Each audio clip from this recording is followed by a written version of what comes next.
In March of this year, Kalamazoo County, along with the rest of this world, became painfully aware of our human vulnerabilities as we battled against an invisible enemy called COVID-19. In a relatively short amount of time, the entire county came under siege as we sheltered in place to stay safe while others stood on the front lines to serve and save lives.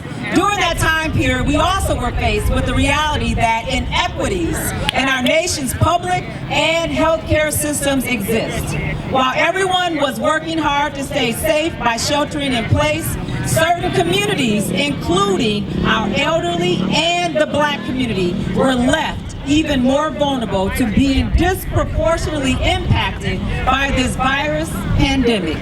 On May 25th, 2020, we were made aware of another invisible enemy that has existed since the birth of this nation. That enemy is a lack of empathy and regard for life, specifically Black life.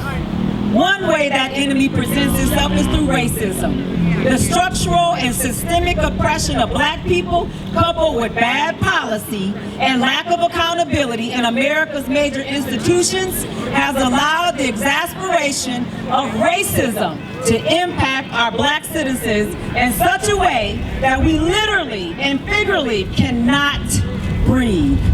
The data speaks for itself.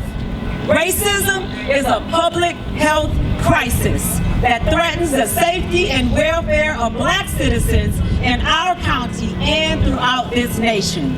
It must be addressed within the context of system and policy reform as well as overall accountability.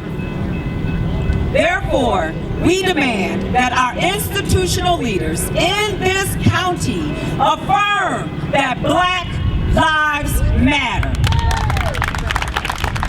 Affirm that Black lives matter by creating a strategic plan with measurable outcomes that can be reported to the community for accountability. We demand that leaders go beyond kneeling to taking decisive